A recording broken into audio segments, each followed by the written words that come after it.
Hello Sneha. Hello ma'am. Biology पढ़ लिया? अच्छा, चलो मुझे बताओ कि जिस हिसाब से तुमको बायोलॉजी याद है ना, उसको याद करने में कितना टाइम लगा है तुमको? मतलब पर चैप्टर कितना पढ़ना पड़ा तुमको, कितनी बार चैप्टर पढ़ना पड़ा है, और क्या ऐसा अलग किया है कि सारी जो बुक है तुमको बहुत अच्छे से याद हो गई है मिनिमम एफर्ट्स में?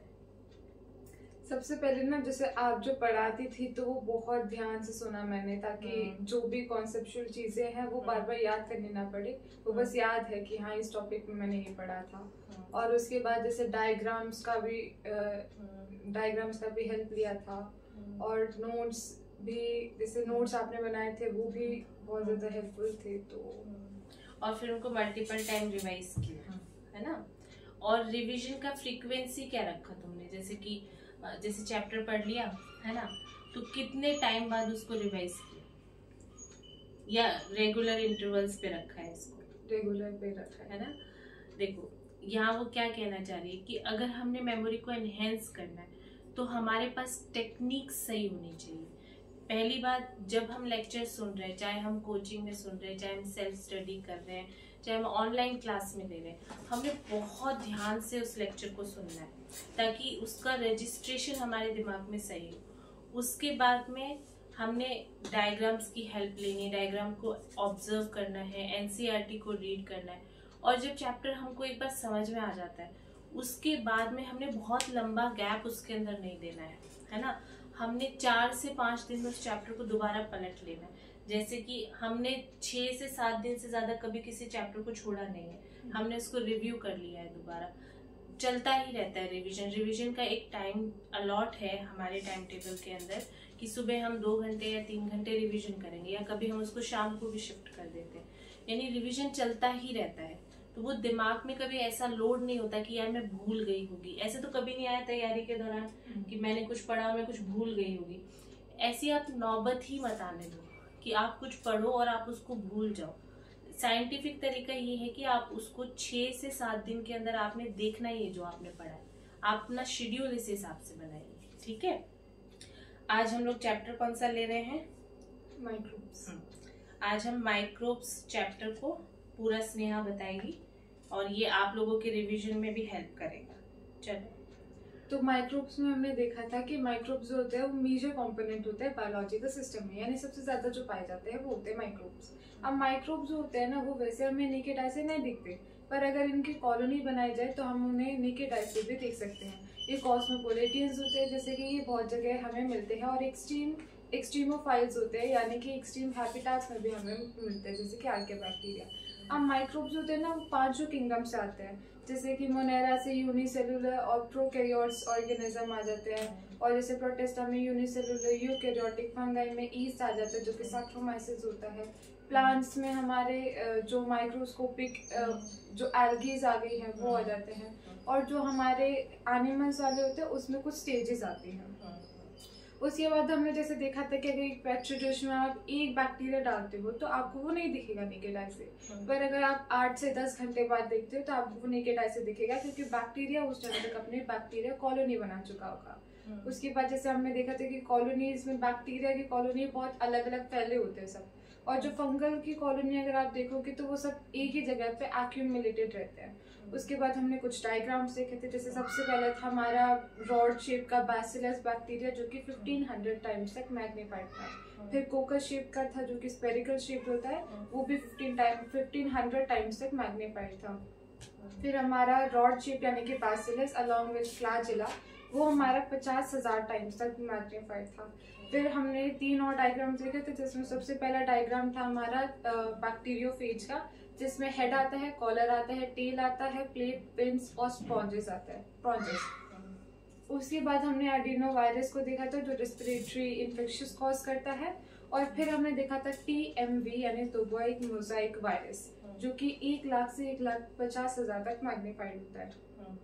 उसके बाद हमने देखा था कि जो माइक्रोब्स होते हैं ना, वो सिर्फ हमें डिसीजेस कॉज नहीं करते, बाकी हमारे भी बहुत काम के आते हैं। जैसे अगर हम हाउस होल्ड की बात करें तो जैसे बहुत यूजफुल जो होता है, जैसे हम जो दूध होता है उसमें हम एक स्पून ऑफ कर्ड यूज करते हैं एज अ स्टार्टर, और उससे हमारा दही बन जाता है।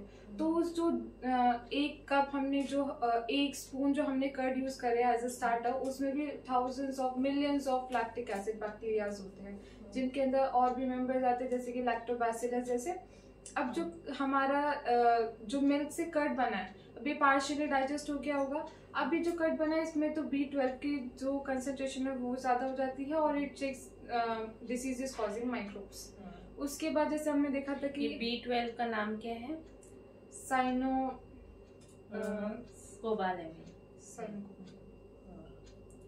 फिर हमने देखा था कि इडली डोसा का जो बैटर होता है वो भी हमारा बैक्टीरिया से ही बनता है, और जो ब्रेड होता है उसमें हम सैक्रोमाइसिस क्रेवेसिस यानी कि ईस्ट, जो कि जिसको हम बेकर ईस्ट भी कहते हैं, उसको यूज करते हैं। अब जो ब्रेड में जो परफेक्ट जो अपीयरेंस आती है ना, जो CO2 की वजह से आती है, जिसमें लैक्टिक एसिड फर्मेंटेशन होता है, वो इसी की वजह से होता है।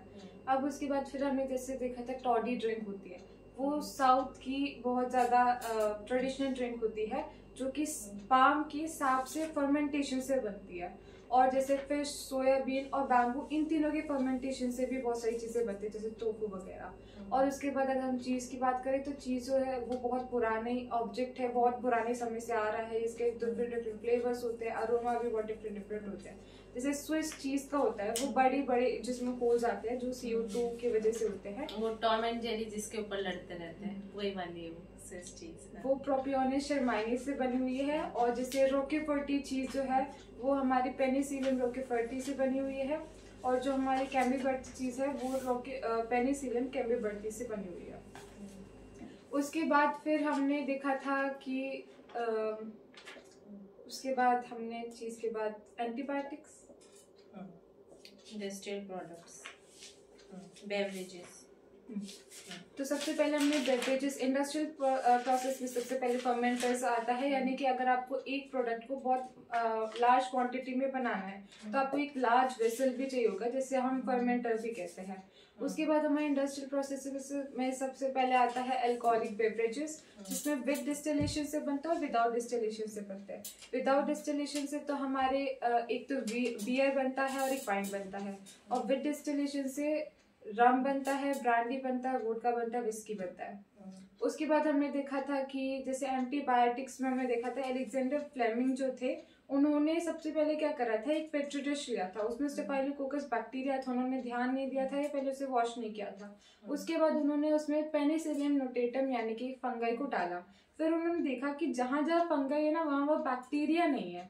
फिर उसके बाद 20th सेंचुरी में लगभग 1900 से 28 के टाइम पे इनको जो अमेरिकन आर्मी है उनको भी दिया गया था। और उसके बाद हमारे 1995 के टाइम पे जो फ्लोरे और चेन थे, इन दोनों ने इसके जो पेनिसिलियम नोटेटम है इसके बारे में बहुत एडवांटेजेस बताई थी, अब उसके पोटेंशियल्स बताए थे, आगे एडवांस स्टडीज उन्होंने करी थी। उसके बाद फिर इन तीनों को नोबेल प्राइजेस भी दिया गया था।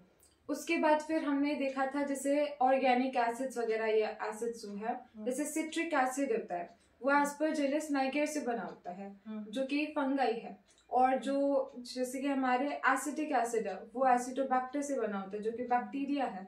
या ब्यूट्रिक एसिड है जैसे हम कोलेस्ट्रीडियम ब्यूटालिशियम से बना होता है, वो बैक्टीरिया होता है। लैक्टिक एसिड जो लैक्टोबैसिलस से बना होता है, वो भी बैक्टीरिया ही होता है। उसके बाद हमने देखा था जैसे लाइपेज, पैक्टिनेज और प्रोटीज में लाइपेज होता है लिपिड्स को डाइजेस्ट करता है, पैक्टिनेज होता है वो पेक्टिन को डाइजेस्ट करता है, और प्रोटीज प्रोटीन को डाइजेस्ट करता है। लाइपेज जो होता है वो हमारे डिटर्जेंट की तरह यूज करते हैं, और जो प्रोटीज और पैक्टिनेज होता है इन्हें हम बॉटल जूस की तरह यूज करते हैं। उसके बाद फिर हमने देखा था कि जैसे स्ट्रेप्टोकोकस, स्ट्रेप्टोकाइनेज, साइक्लोस्पोरिन ए और स्टेटिन्स के बारे में। तो जो स्ट्रेप्टोकाइनेज होता है वो स्ट्रेप्टोकोकस बैक्टीरिया से बना होता है, जो क्लॉट बस्टर की तरह यूज किया जाता है। और जो हमारा साइक्लोस्पोरिन ए है वो एज अ इम्यूनोसप्रेसिव एजेंट की तरह यूज किया जाता है, और ये बनता है हमारा ट्राइकोडर्मा पॉलीस्पोरम से, जो कि फंगाई है। और जो तीसरा होता है स्टेटिन्स, वो हमारा मोनास्कस परप्यूरिस से बना होता है। ये बेसिकली ऐसा एंजाइम जो कोलेस्ट्रॉल बना रहा होता है उसकी एक्टिविटी को शट कर देता है, यानी कि कोलेस्ट्रॉल के जो प्रोडक्शन है उसको काफी कम कर देता है। उसके बाद फिर सीवेज ट्रीटमेंट, वो सीवेज ट्रीटमेंट दूसरा पार्ट में लक्ष्मी। अच्छा तुमने यही तक बताना, ठीक है तुम आ जाओ लक्ष्मण।